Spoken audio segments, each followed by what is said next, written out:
Good afternoon, everyone.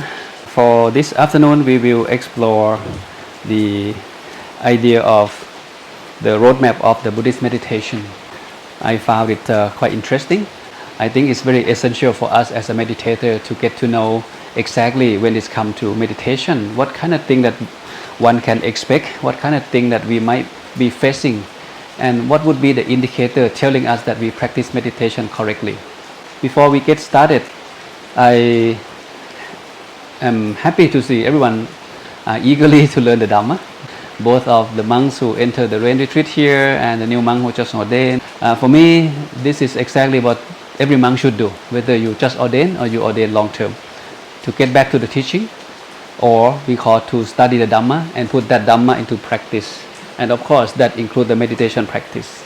In this rainy season, for those who enter the rain retreat here, we may have more time to spend together, explore different sutra. Start from today. Let's make it happen. It has been 3 weeks by now after the rainy season. There's still a lot of work to do, and today it's just perfect. It's rain. We cannot go anywhere. Why don't we study Dhamma together? Okay. When you meditate, do you have any idea what exactly that you are doing? What exactly that you are expecting out of your meditation? What is the goal of meditation? To be specific when it comes to the Buddhist meditation, because there are many forms of meditation out there. In this class, we refer specifically to Buddhist meditation, the meditation that the Buddha himself mentioned in the Buddhist text. So we need to have a goal, right? And we need to know how to get to achieve those goals. You think of the time that when you travel to some place and you have a map. The reason you have a map because you don't want to get lost. You want to know what can be expected. You want to know what's out there so you can prepare yourself. You can save your time, save your money, and you just get to the point, right? Some of the benefit of having the map start from the clarity and of the direction. You know exactly where is the destination from point A to point B. It also helps us to prevent getting lost. As long as you have the map, wherever you landed in that city, you can always get back to the destination wherever you want to go. It helps us to aware of the surrounding, what things that need to be aware, any forest, any traffic, any village, any communities, or anything that's dangerous. So we kind of see on the map. And also it gives us confidence and peace of mind. Whether you travel during the day or during the night, as long as you have the map, now you know that you can get there. You can calculate the timing, you can calculate the budget, you can calculate the distance, how far you have to go. And also the efficient use of the time and energy that you have to spend when you travel. I believe many of us have been getting lost when you travel, quite frustrating, right? But anyway, it's nice to have the map when we travel. And when you close your eyes, you disconnected yourself from the outside world, and now you are traveling inside. You also should have a map of your inner journey, what exactly that you might be facing, where exactly that you are heading. So meditation with the map can give you confidence, can give you the clarity, can give you the indicator telling you that I am moving toward the right direction in my meditation practice. Because many people have been sitting for years without knowing where they are heading, without having confidence whether I am meditating correctly or not, or I am heading to the right direction or not.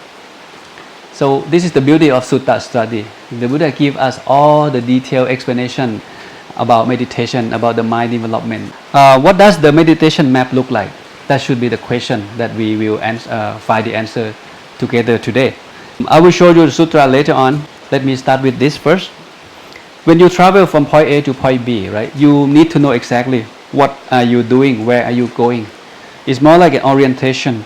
If you go traveling by the group, the guide tour may give you the orientation session, explain the trip to you first. Whether you are interested to go with them or not, then you can change your mind later. But they will give you an overview. Okay, we're going to go to China 5 days. The first day do this, second day do this, until you come back So you have an idea what to be expect in that 5-day trip. So meditation is the same. You need to understand what are you doing and why. What is meditation and why you should meditate. Having the right motivation that rooted in the true happiness, wisdom and liberation, that even furthers. You may have a good life here, being a boss, being a dad, being a son, successful businessman. Why should I meditate? And how far I want to try to practice meditation. That's something called the view toward meditation that you guys should develop, or anybody who come to this meditation journey should develop. This is called the right view, which is the first factor in the Noble Eightfold Path. With right view, when one will develop right intention, which is the right thinking. Okay, meditation is good. That how far meditation can take me in this meditation technique, in following this teacher, that how far it can take me. And then with that view built, the thinking follow. Okay, I will study meditation, I will practice meditation. And then right action follow. Okay, where should I learn? How many hours should I sit? Who should I talk to? This is what the process that will be happening after you develop the view toward meditation. As a lay person, I don't know how much people want to spend time in meditation because lay life is so busy. How many hours that you meditate before you become a monk? And most of you know meditation is good. It's a good stuff. But I don't have time for it. I have time for something else. It's good, it's important. I don't have time for it. That's why people having stress, depressed, and don't know why and don't know how to fix it. That's the lay people. But for Buddhist monk, meditation is not just for relaxation as the lay people always looking for.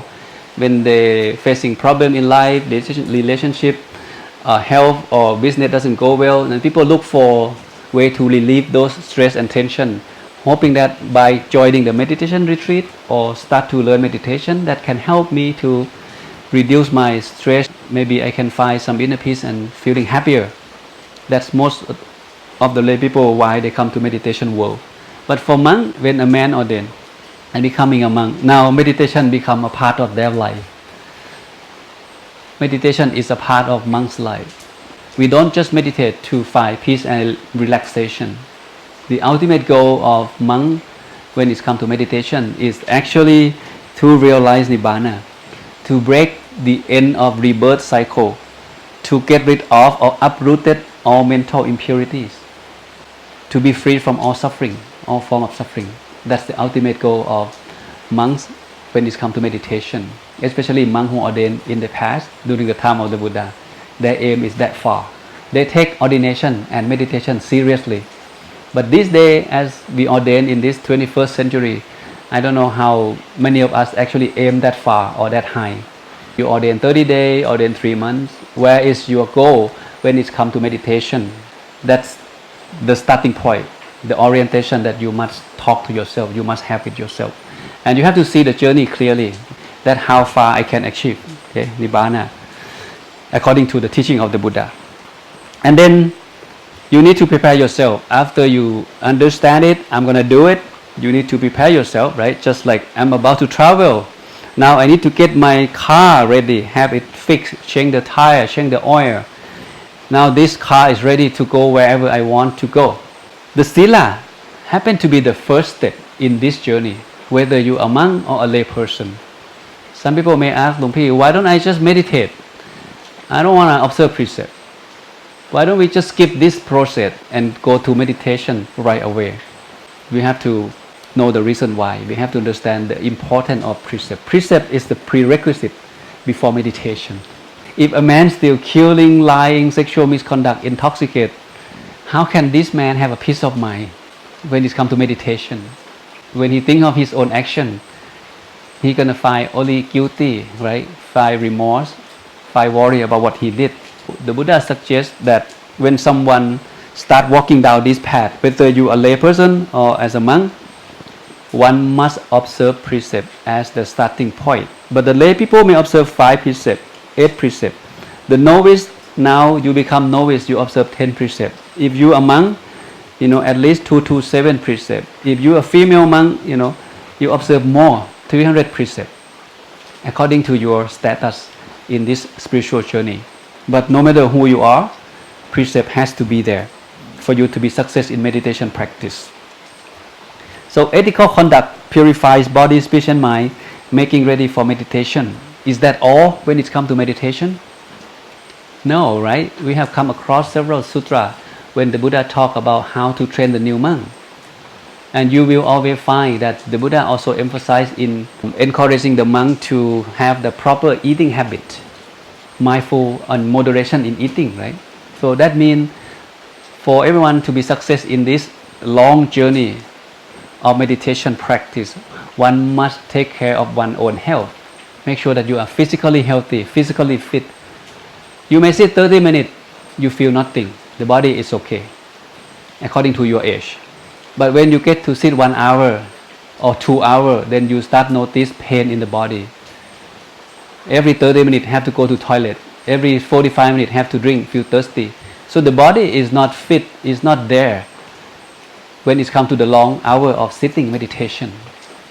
So it's not just the precept about what can do, what cannot do. It also implies that that person needs to take care of their own health too by eating proper food, have enough rest, have enough exercise. So Luang Pi always said, people who love meditation, they should love exercise too, hand in hand, straight up, yoga, take a walk, whatever it is, to get the body fresh. If you're lazy in exercising, your body will not allow you to go further. After 1 week of sitting 6 hours a day, second week it stopped, it crashed. Pain, headaches, stiffness, that's not good. It's happened to me, that's why I know this. Okay, when it's come to sit 6 hours to 8 hours a day, one must exercise. On top of observing the precept, then you're on your way to have a good meditation practice. And then the next step, after you have your view set correctly, that meditation is good, now you're about to practice meditation, you get to observe precept, you take care of yourself. Now the starting of the path is like, this is where the journey begins. This is where you place your attention when it comes to the journey of meditation. The Buddha points to something called Satipaṭṭhāna, the four foundation of mindfulness, which is the mindfulness of body, mindfulness of feeling, mindfulness of mind, and mindfulness of Dhamma. If this is new to you, I suggest you to get back to the sutra called Satipaṭṭhāna Sutta. Satipaṭṭhāna Sutta, the Buddha explained in detail of how one can practice mindfulness and meditation in this sutra. In brief, there are 4 areas that one can develop mindfulness through the body, when we walk, when we sit, when we lie down, when we run, when we do things with the body. So we are mindful with the body movement, and we observe how the mind feel happy, unhappy, feel neutral with the thing that we perceive on a day-to-day basis. And with the mind, we observe this one is more refined to notice that the mind have lust, now the mind get angry, now the mind feel sleepy, now the mind is ignorant, filled with delusion, all of this. And the last one, the mindfulness of the Dhamma, this one is quite advanced and is more refined for us to understand and to observe this. Okay, number 3 and number 4 is quite advanced. Number 1 is the easiest place to get started, just to be mindful with the body first, and then get to observe the feeling to know how the mind feel, and make sure that the mind stay in a wholesome state. If you're feeling sad, lift it up. If you're feeling negative, make sure you bring it back to the positive side of the feeling of the mind itself. That's the place where you should be able to start with and practice every day. But when it's come to the mind with anger, with agitation, with lust, with delusion, this is a little bit more defined. After practice meditation sometime, then you will start to understand this number 3 and number 4 more. And when it's come to the Dhamma, that's even more advanced. Okay, when we talk about the 5 aggregate, when we talk about the dependent origination, when we talk about the 4 noble truth, all of this is in this number 4 category, the mindfulness of the Dhamma, which we haven't talked about that in detail yet. But this is a starting point when one practice meditation. This is the 4 place where you should place your attention, whatever meditation technique that you plan to use or that you are using. And as you continue to practice, there will be obstacles along the way. In your journey, sometimes the flight doesn't go smoothly. Sometimes the flight got delayed. Sometimes there an accident on the street. So you may not be able to travel according to your schedule. So you have to prepare for that. Same thing in meditation. You may plan to sit 30 minutes or 1 hour, but in that 1 hour, it doesn't mean that you can still the mind completely in that 1 hour.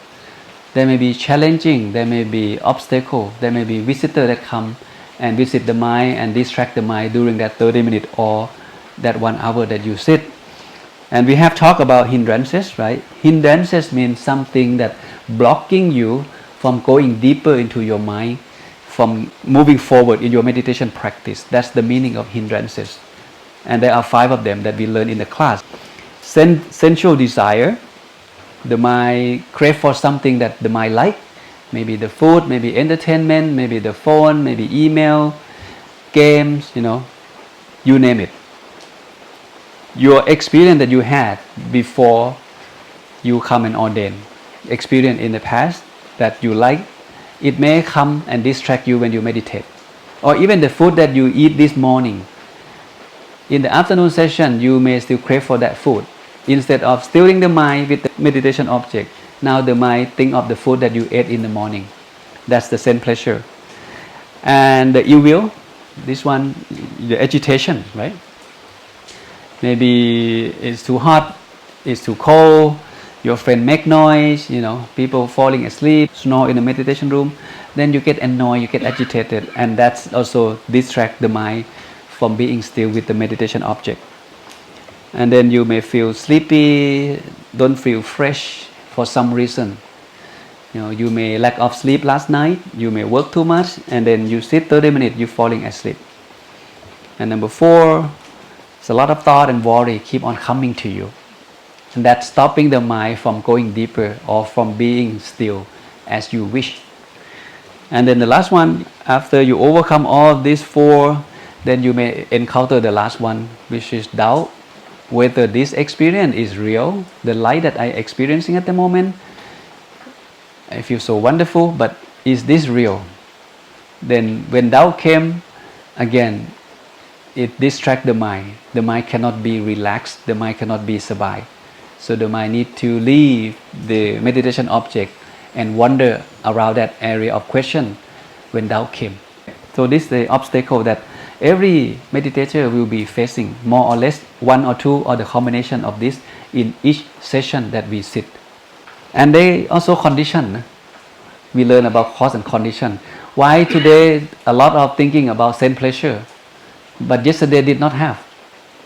Why today so much agitation, but last week did not have? There must be the cause of today that the mind overwhelmed with sense pleasure. Maybe you talk too much with your friend. Maybe your family visit you today and talk about family stuff, business stuff, and this afternoon you cannot sit because you worry about what's happening at home, in the office, in the business place. So there must be a cause for each of these to arise. If you are mindful on a day-to-day basis, keep the mind with the object all day long, keep the mind with the breath all day long, most of the session would be sabai, not too much of all of this. You can observe yourself. If any day you talk too much, then that day some of this may come, especially the first one. If one day that you remain quiet, be mindful of what you eat, how you dress, how you do the chore, that day meditation seems to be going well, right? Because you create the condition for the mind to be at peace all day long, and when you sit, the mind is already there. Come back to the meditation object easily.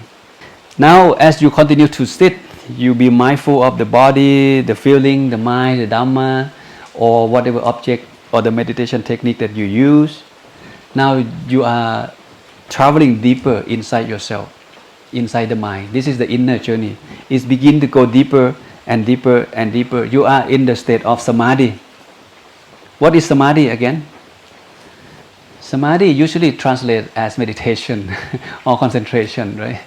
But samadhi or samatha, these 2 terms are synonymous, mean the calming of the mind. The state of the mind become unified or collected. The mind become unified or the mind become collected. into one place. What you feel, what you hear, what you see, what you think, what you memorize, all of this come to stand still at one point. It's called unifying. As the mind continue to be unifying, this thing will happening. The technical term is called the jhana. You think of this glass, right? If the glass of water, the water itself is murky with a lot of dust and stone. As we set the glass down, in the first 10 minutes, it's still crowded, it's still murky. After 30 minutes, it's getting clearer. And after 1 hour, it's completely clear. Same thing when the mind become collected, when the mind become unifying. All of the dust in the mind slowly settles down itself. And one will start feeling more and more peaceful. More and more peaceful. That means you and the meditation object become unifying, become one, and that is the state of the jhana. The first jhana leads to the second jhana, leads to the third jhana, and leads to the fourth jhana. You feel joy, that apply and sustain thought. The second jhana, you enter the state of the deepest joy, no distraction. And the third jhana, you feel like almost perfect equanimity. The mind remain unshakable. And in the fourth jhana, you are in deep state of peace, stillness, and the purity of mindfulness. And what is the jhana? For those of you who are new, the jhana is referred to the meditative state where the mind is profoundly still and in perfect equanimity. The mind is fully immersed in and absorbed by the meditation object that you are practicing. Absorb is another interesting word that most of the scholars use.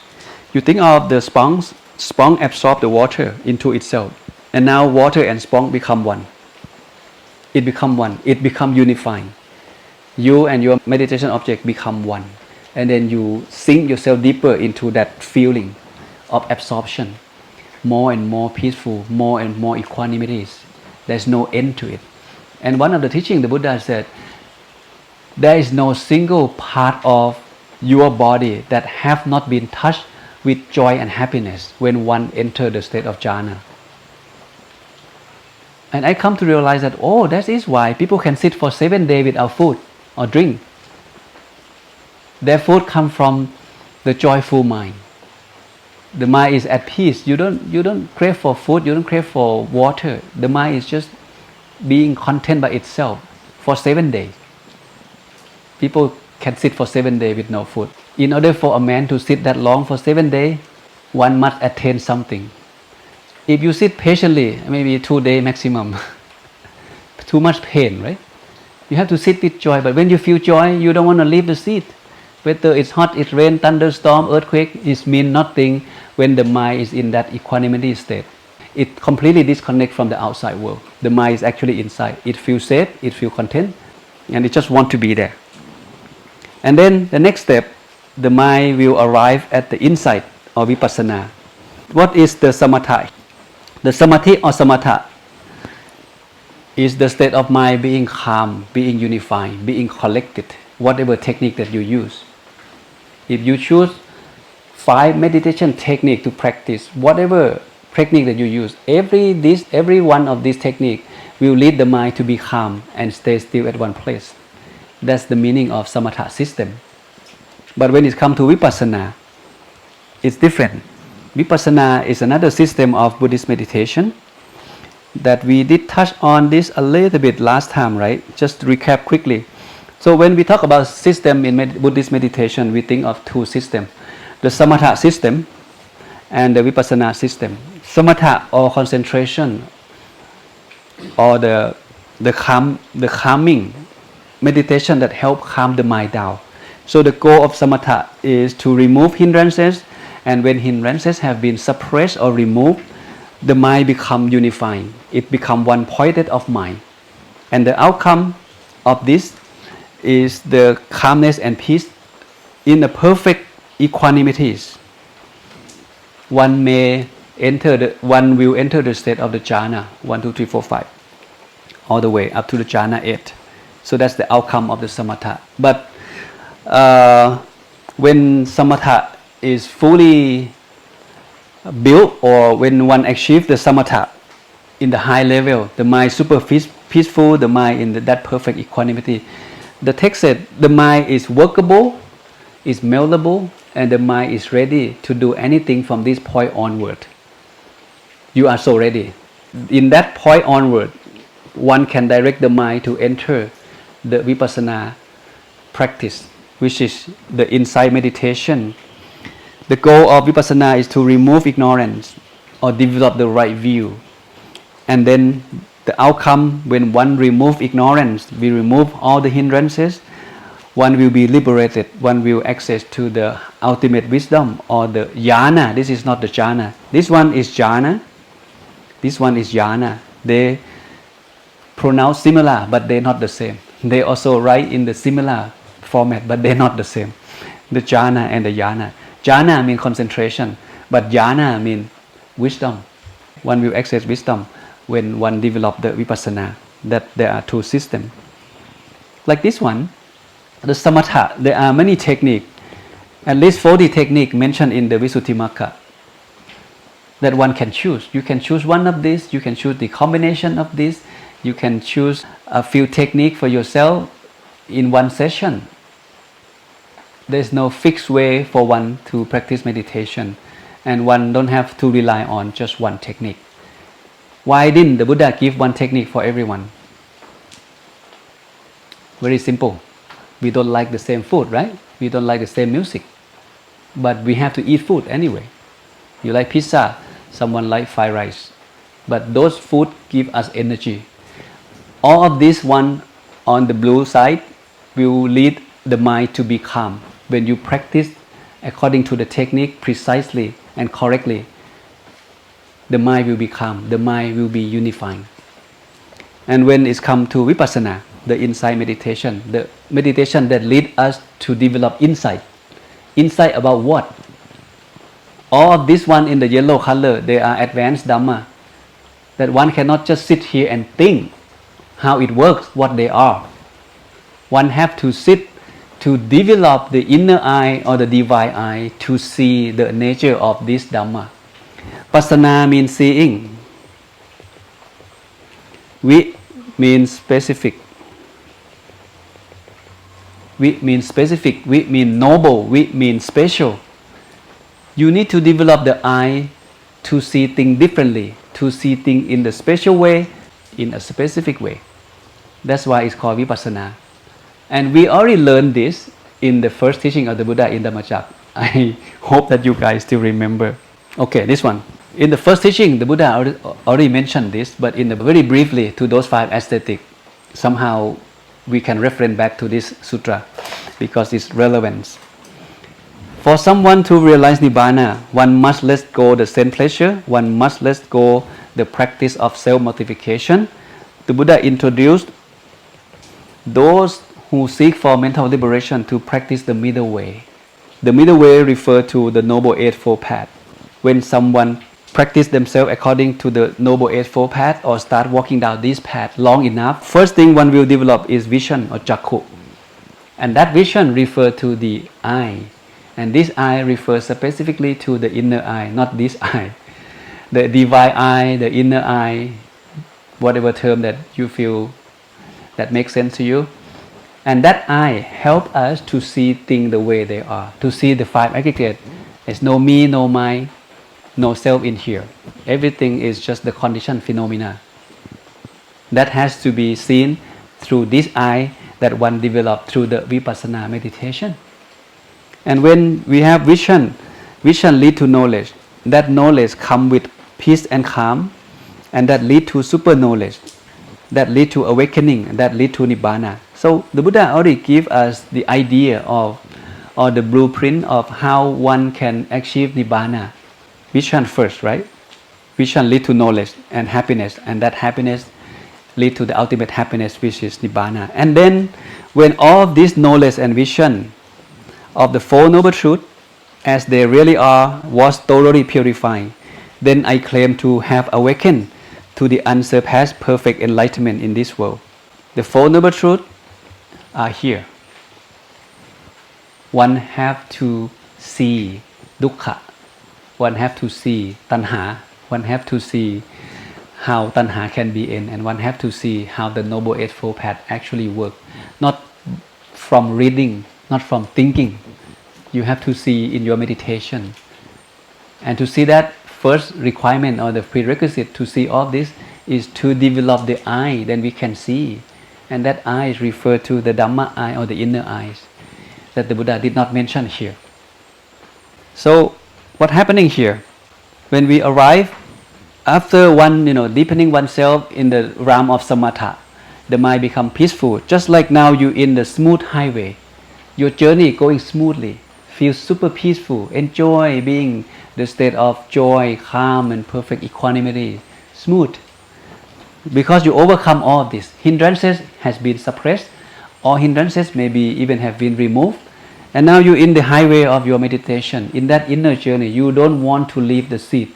I can be there forever. I believe many of you have experienced this kind of thing when you close your eye. You just be there and it just keep going by itself. So peaceful. Eventually the mind will be ready for the vipassana, to understand the law of nature, which is impermanent. Everything is impermanent, or the Dhamma, and it's also dukkha. Because it's continue to change, that's why it's unsustainable. That's why it's suffering. And because of all of this, it's continue to change, it's unsustainable, it's subject to this law called anatta or non-self. It is uncontrollable. If it were self, it can be controlled. If this body were self, you can control your body not to get old, not to get ill, not to die. But because we cannot do that, we are subject to this law of nature. The body is liable to change, the body is liable to break apart, and nothing much we can do. We can prolong it, but we cannot stop this process. So vipassana allows us to understand all of this, to see the true nature of your own life, of these five aggregates. When you understand yourself, you understand people around you, you understand the world around you, and then it helps us to let go easily than before. And the destination of meditation, when one have come this far, start to see all of this nature of your own life, of the five aggregates. There is no me, no mine, no myself in there. When the insight mature, the mind let go of all clinging. You reach the freedom from suffering, the end of the path. You arrive at your destination, or Nibbāna. And that's the idea of your inner journey when you're traveling inside, when you close your eye and meditate, whatever technique that you use. So again, whether you are a lay person, or a monastic people, when one come to this world of meditation or start walking down this spiritual journey according to the teaching of the Buddha, ultimately the Buddha point us to something called Nibbāna. And how to get there, one must educate oneself, one must continue to intensively train oneself according to these three frameworks that the Buddha gave. The framework of sila, the framework of samadhi, and the framework of paññā. Whether you are a lay person or you are a monastic people, we can utilize the same framework to be happy and to realize the ultimate happiness. It depends, like I said, it depends on your intention, how far you want to go. If you just want to be happy on a day-to-day basis because too much responsibility at work, as a student, as a father, as a boss, maybe 10 minutes, 15 minutes a day for me is perfect before I go to bed, so I can be sabai and have a good night's sleep. That's fine, perfectly fine, if that's your goal. But now you are a monk, you don't have to work, you don't have to pay the bill.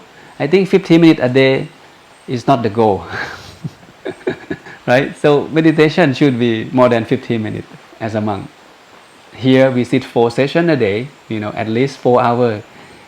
Everyone will sit 4 hours at least. Some of you go extra mile, some of you sit 1 hour before bed, some of you wake up 1 hour before your friend wake up, just to experience early morning session, 3 o'clock in the morning, 5 o'clock in the morning. Because you know that I have not go anywhere near the final destination yet. That's why you want to spend time in meditation as much as possible. When you walk, when you talk, when you eat, you can maintain the mindfulness, guard the mind from unwholesome thought, then you can have a good session in that day. So it depends on your determination and your view toward your own meditation practice. But here, again, same framework. Precept has to be there. Monk is a man of precept. If you want to have a good meditation, you must guard your precept. Okay, make sure the precept is clean, and then the mind can be sabai. I'm going to show you the instruction in detail in a moment of the importance of precept when it comes to meditation practice, and how all this related to each other, the sila, samadhi, and panya. Because many times I get the question that, Luang Pi, can I just meditate? I don't want to observe precept, and I want to be happy. And someone said, can I just observe precept? I don't have time for meditation. Can I just read the book, Dhamma book? I don't have time to sit and observe precept. The answer is very clear here. The answer is no. If you want to be happy, to be at peace, you have to master all of this together, more or less. But precept has to be there. Meditation can be 15 minutes for one person a day. Another person maybe 30 minutes a day. It depends. Up to you. In terms of panya, some people read a lot, some people talk a lot about, study a lot about the Dhamma. Some people want to have many teachers to ask questions. And that's even better for them. It can help clarify all the doubt. So make sure that you guys master all of these three frameworks. So as a monk, the goal is here, right? Someone asked the Buddha, what is the final goal of the holy life? And this is his answer. He said, the destruction of lust, hatred, and delusion. These is the ultimate goal of holy life. In other words, to uproot all the defilement from the mind, to bring the mind back to the purest state of the mind itself, where there is no lust, no hatred, no delusion, no ignorance. The mind becomes pure, bright, and radiant. This is the perfect state of mind on this side. Okay, and each day when you wake up until this moment, you fight with this. Try to the mind sometimes happy, unhappy, sad, agitation, sabai, all of this. Thought come, lust come, anger come all the time. A good meditator have to be able to recognize when the mind is unhappy, when the mind is agitated, when the mind had lust, and bring it back to the wholesome state of mind all the time. Keep pulling it back. It may stay 1 minute and go out to that thought again, that's fine. Recognize it, welcome it back. Keep pulling it back. Okay? Don't let that naughty mind, monkey mind just jumping around all day long. Make sure you pull it back. So the goal of meditation, this is the one. If you ask people why they meditate, they may not give you the answer like this. And now you are a monk, this is instruction of the Buddha. The goal of meditation is in your second handout, okay, on this, the first column. It's from Satipaṭṭhāna Sutra. For the purification of being. What does it mean? When one meditates, one purify one mind. Purify body, purify speech, purify the mind to let go greed, hatred, delusion. Every time you sit, you in this process to purify the mind. If you sit 15 minutes a day, you only have 15 minutes of that purification. If you sit 30 minutes a day, again, you have longer time to purify your mind. If the day hit you hard, a lot of problem, a lot of things that go wrong on that day, you probably consider to sit longer on that day to cleanse the mind, to purify the mind from those worry and anxieties. And second, for the overcome of sorrow and lamentation, this is, again, it's like a mental suffering that we are facing on a day-to-day basis, right? We get lost in thought, someone we love die, we don't get the business, the project, the customer cancel all the project, all of this that keep bombarding the mind all day long, every single day. When one meditates, one can overcome those sorrow and lamentation, or in other words, one can deal with mental suffering or the unpleasant experience that we encounter on a day-to-day basis. And later on the number 3, as one continues to meditate longer with confidence, with the proper meditation practice, with the right guidance from your teacher, all of those suffering will be able to remove and disappear. You start to understanding things better than before, and that lead to the next step number 4, the attainment of the true Dhamma, to get to know the 5 aggregate as they really are, to get to know the 4 noble truths as they really are. All of this, okay, it come later. This is advanced meditation and the benefit that await you when you come to this meditation journey. And finally, you will realize Nibbāna. That's what the Buddha and the great monk in the past realized or achieved. Now we're following their footprint or footstep, utilize the same structure or the same framework. We can realize the same thing as well. Okay, let Luang Pi share with you the sutra. Where did I get all this information from? This is one short sutra, but it gets to the point. It's called the Jaṭā Sutta. In this teaching, the Buddha said a wise man can be a monk, can be a lay person, grounded in 3 things: the morality or precept, the developing the mind or the meditation, and wisdom. If a person grounded or develop these 3 things, morality, developing the mind, and wisdom, a keen and alert bhikkhu can untangle this tangled mass. Okay. So this passage is here, okay, in your handout. No need to write it down. In the front page. So that wise man grounded in 3 things: morality, meditation, and wisdom. That person, a persevere person, a determined person, a keen and alert person, can untangle this tangled mass. This tangled mass mean what? The tangled mass mean this one: the defilements, the lust, the hatred, the delusion, the ignorance.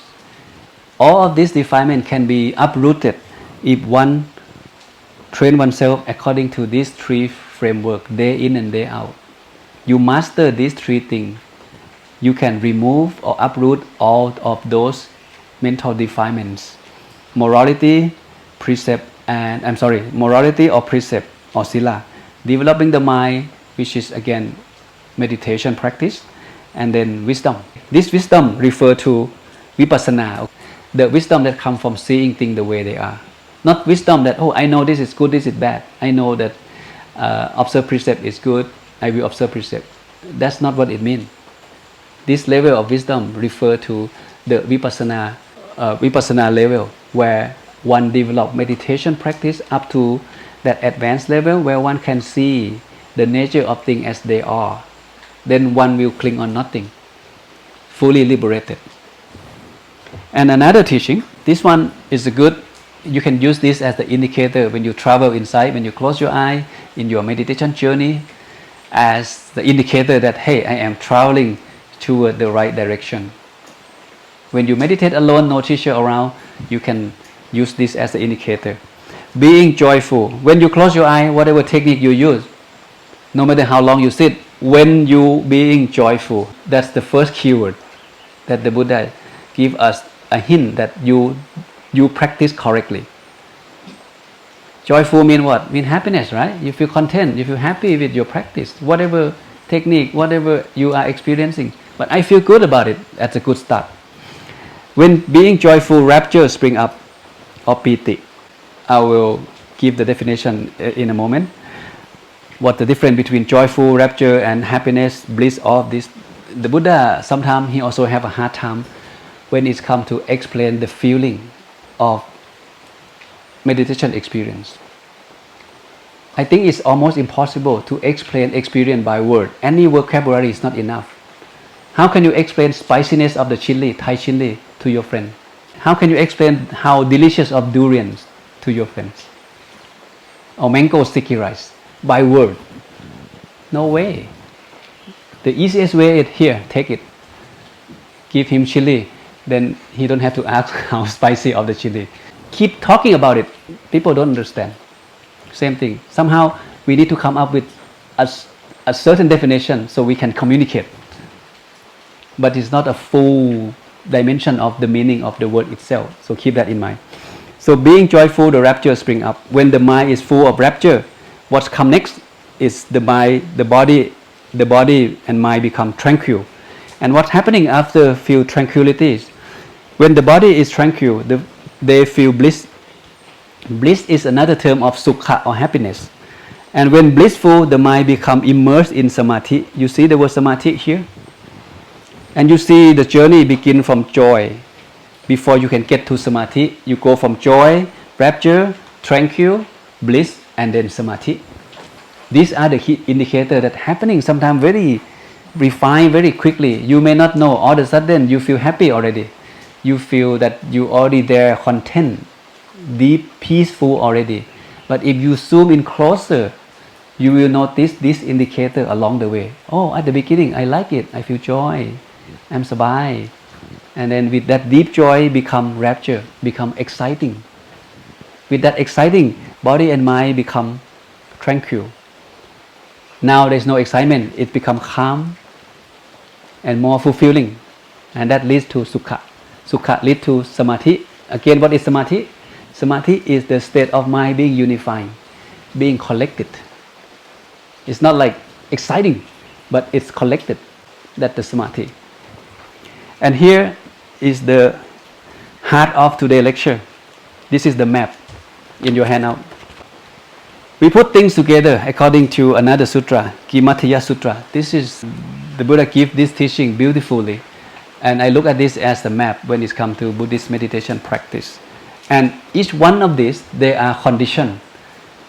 Is the necessary condition for one to attain Nibbāna.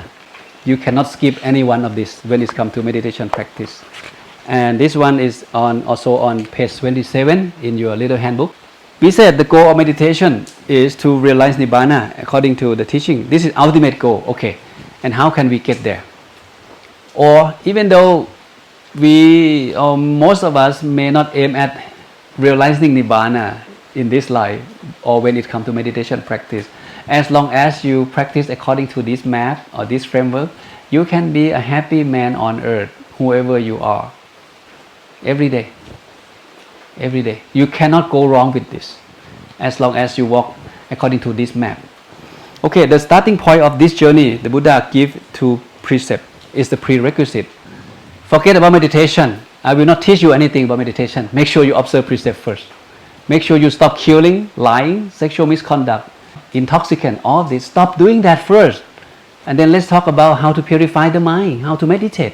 And there's a reason for that, right? Because when one keep on breaking precept, one will feel regret. The mind is coarse. The mind is not refined. The mind is agitated. The mind is worried of his own action all the time. You cannot run away from what you did. When one observes precept or the ethic, which again, when I talk about ethic here, it's not just 5 precepts, 8 precepts, 10 precepts, 227 or 300 precepts. It should incorporate in terms of how to take good care of your physical body too. So you can stay healthy. You can sit in the longer session. Well, since we already talked about this, let me just add you one more information. As a monk, precept is not just what you can and what you cannot. When we talk about precept of the monk, you need to look into different areas too, at least 4 areas. First is about Patimokha, right? The precept and the manner that laid down in the Vinaya. What we can, what we cannot. That's what we learn from our preceptor. And then there another type of precept called the Indriya Sangvara Sila, or the restraint of the sense. This also considered precept of the monk. Not to see what you're not supposed to see. Okay? What you see, you hear, you smell, you taste, you touch, it affects your mind. It can crowd the mind, it can distract the mind when it comes to meditation practice. That's the second area of precept. And the third area of precept of a monk is called the Achiva Parisuddhi Sila, which means the purity of livelihood. Well, there are details on each one of these. Like for example, we not just go around and ask people for things. When you go arms round, you cannot skip the house. You need to go according to the house, the people that wait to give you the food. And you're not selling stuff, you're not demand for money, for food, for anything. There are something called the purity of the livelihood of the monk. Many details on this area as well. This one also, if one neglect to purify their livelihood, that will create remorse, will create worry, okay, will create conflict, and that person cannot meditate well. And the last one, the last area of precept of a monk is called the Paccay Sannisit Sila, which means the moderation and reflection in the use of requisite of the food that we eat, the clothes that we wear, the shelter that we stay, the medicine that we take. These are the 4 areas in brief, okay, when it comes to precept of a monk. But for the lay people, they may not come this far. 5 precepts is enough for them. 15 minutes a day for meditation is maybe enough for them. But monk, we need to know more than that. We need to practice more than that because you sign up for this. This is an intensive training. If you want to be sabai, relax, you can stay home. But you're not. You come a long way, shape your head, seek for ordination, and decided to live, choose to live in this nature where nothing exciting, it's just the forest. Alright, so get to know each one of this. Now, I want you to look at this as the map, and each step is the indicator telling you that you practice correctly. When one observe precept, one take care of oneself, good health, you can sit long, okay, body is ready, my car is ready to travel. Good, you prepare that part already. Now it's about the mind. You're working on the mind, and that precept that you observe, whether 5, 8, 10, 200 precept, the benefit of observing precept lead to a vipassana, which means non-regret. When you look back to your own action, I can bow to my own feet. Today my precept is perfect. And that feeling is the feeling of worry-free. The mind is free. No distraction. You feel confident in yourself. You have faith in yourself. You can love yourself fully. And with that build, after have pure precept, the next step, when you close your eye, you can expect gladness, pamoja. Pramod in Thai, pramoja. What is gladness? What is pramoja? I'll explain in a moment. When you feel glad, it leads to rapture. Sometimes they use the word joy, and it depends on the translator. Sometimes we have a hard time to choose the right English vocabulary when it comes to translate Pāli. But Pāli never change. It's a dead language.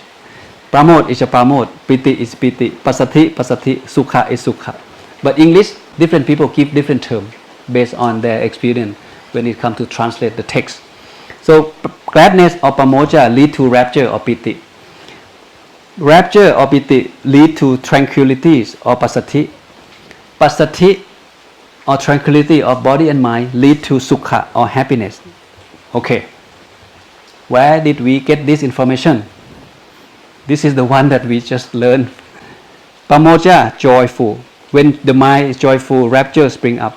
When rapture spring up, the body become tranquil. When the body become tranquil, bliss arise or happiness arise. This is what's happening here. And then one will enter the state of samadhi. The mind will become unifying. Samadhi is right here. Now let's clarify this term.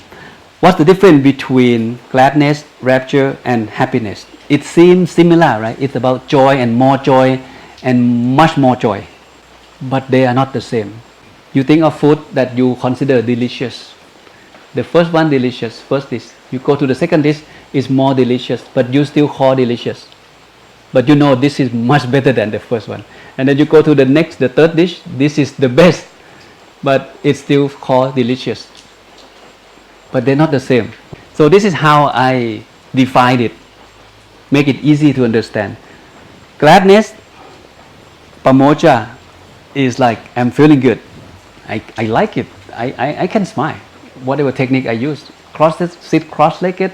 Now I feel so peaceful. I just want to be here. And as you sit longer, something starts to be happening. This is called piti. Piti is about exciting about your inner experience. Say, oh, so peaceful. I feel like I'm floating up into the sky. I see the light, the body disappear. I got goosebumps in my meditation. That is piti. That is rapture. And many of you have experienced this in this class. Now you see the difference between gladness and the piti. What is sukha then? The next step, even more refined. Now there is no excitement. It's more like the sense of calming and fulfilling when everything is in place. Nothing is missing, everything is fine just as it is. This is the idea of sukha. Let me give you the real world example. Okay, you have a friend, your close friend, your old friend that you have been, many years of separation. You have not met that friend, but you guys happen to be a close friend, grew up together. The moment that you got an email from that friend telling you that he is coming home after 20 years of separation, the moment that you read that message, you feel glad, feel joy that I'm going to see my old friends, my old buddy is coming. That's gladness. And then the day that he arrived at the airport, you went there and pick him up. You go there and pick him up. You rush into him, greet him, and hug him. Now you get excited about seeing him face to face. You gain more weight. You look, more handsome, whatever it is. That excitement is not gladness no more. It's intense. That's the piti. Okay? And now you have your friend in your life. You live together peacefully day by day. You know where he lives. You have lunch together. You go play soccer together. You invite him to your home. You go to his house. Things like that. He is a part of your life now. Things is perfect. That's called sukha. You feel peace of mind. You feel the sense of joy by having this close friend around. Now no more separation. That's the sukha. And that sukha, that feeling of super peaceful, lead to the state of samadhi. Now the mind become extremely collected, completely unifying. Whatever technique you use, or absorption is become in the state of the jhana, absorb into the meditation technique that you use. That is where one get into the state of jhana and lead to the next step, which is the vipassana. So samadhi is the same word as samatha, mean calm. The meditation that lead to the calmness of mind. Now the mind is in perfectly calm state, in the state of calmness. And that perfect mind is a workable mind, is a moldable mind, is a soft mind that ready to direct to do anything. The mind is ready. No remorse, no sense pressure, no agitation. Those things are completely gone during this process. And now it leads to something else called knowledge and vision. The Yaṭā Bhutta Yāna Tassana, Jakku Karani and Yana Karani, right? The one we learn from Dhammacakka. Jakku Karani, we get eye. When we have eye, we can see. When we see, we know. When we see, we know. It becomes our new understanding about things. About what? About five aggregate. Not you, not me, not mine.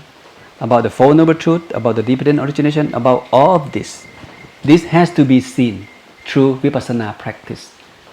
And this happens when the mind is in the perfect equanimity, in the state of samadhi, when one gets to the jhana state.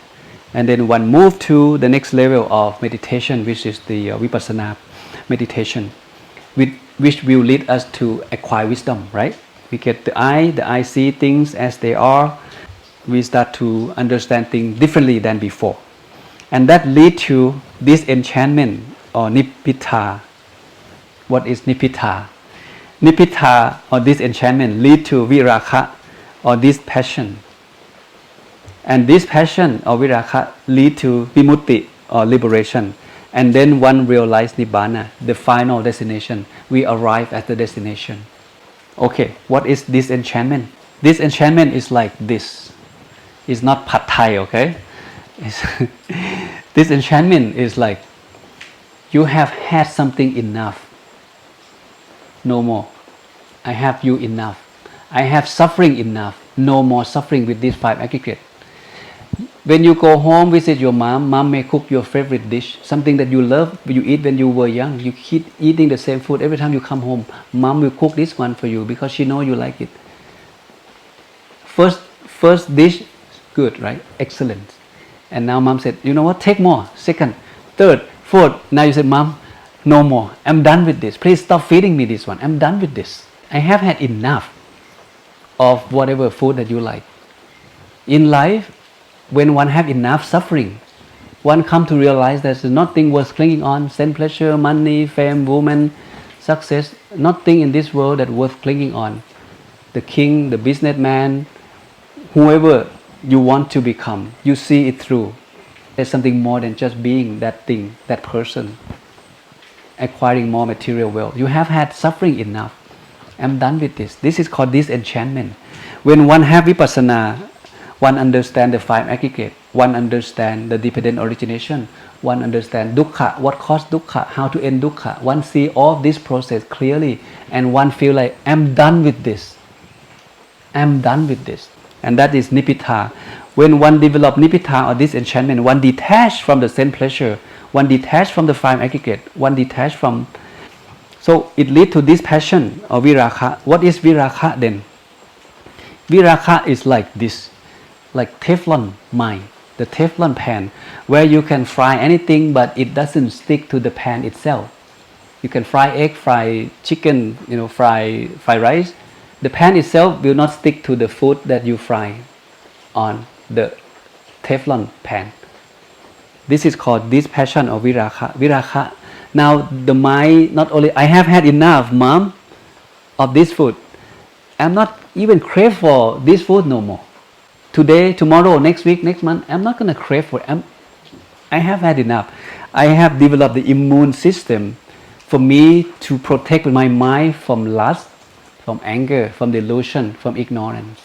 None of this can attack you no more. You in the bubble, you in the safe zone.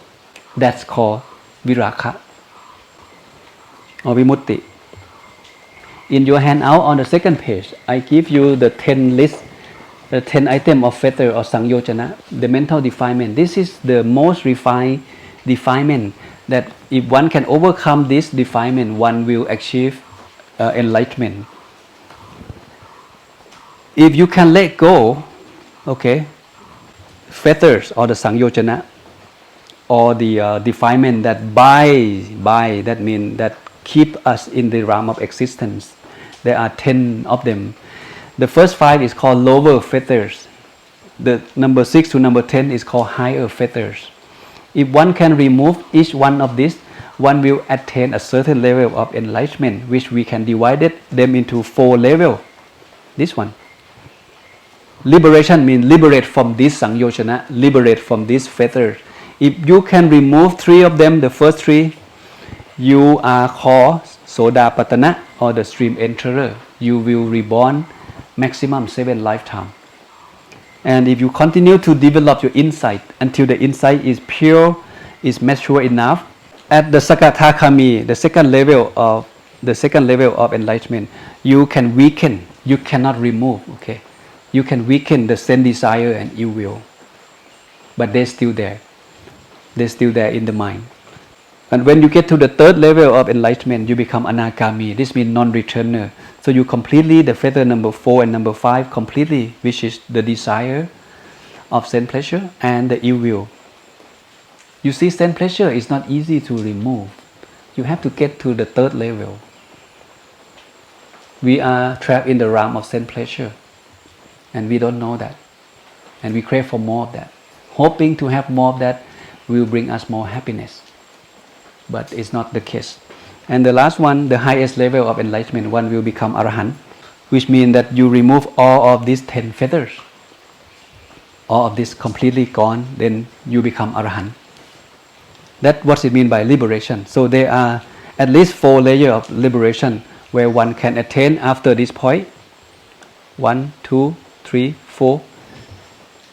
And then you on your way to achieve or realize Nibbāna. So these are the map when it comes to Buddhist meditation practice. And it also gives us the indicator of what we can expect or what we might be experiencing along the way. If you see all these indicators or some of these indicators, that's a good sign, whatever technique you use. My personal rule of thumb when it comes to meditation, even though I don't know all of this, is one thing. If I sit and I feel happy, whatever technique I use in that session, that's a good sign. That's the correct way of meditation practice. Contentment, sati, sabai, feeling good, positive, all of these terms, it's a good keyword when it comes to the indicator to tell us whether you practice correctly or not. The gladness, the joy, the happiness will lead to samadhi, state of samadhi. which is the unification of mind or the collected of mind, then it will take you further down that route. The knowledge and vision, the disenchantment. You see that nothing in this world is worth clinging on. The five aggregate, husband, wife, car, money, nothing is worth clinging on. You're aiming at fully liberation from this sense pleasure world and looking for a more refined form of happiness, which is about to be happening in your journey when you continue to let go bit by bit until you get to the point where you feel like, I have had enough of suffering. So this may take many lifetimes to come to this point where you feel like I have had enough of being husband or being wife. It takes time to get there. For the moment, at least, this information is available for us to study, to explore. I want you to have this with you, so you have more time to reflect when you go back home. Like I said, you may not aiming at Nibbāna. Maybe think it's too far in this life. But again, Nibbāna, another term of looking at Nibbāna is Nibbāna that we can experience on a day-to-day basis is where the mind in that moment have no lust, no anger, and no delusion. The mind is fully awake, the mind is fully sabai, the mind is fully content. That's the taste of Nibbāna that we can taste right here, right now. But it's temporary, maybe 5 seconds, and then crave more again, crave for pizza, crave for chicken again. But even though that 5 seconds, that's the taste that you feel good, where the mind crave for nothing, cling to nothing. Okay, I'm done here. Any question, any reflect, any thought you guys would like to share?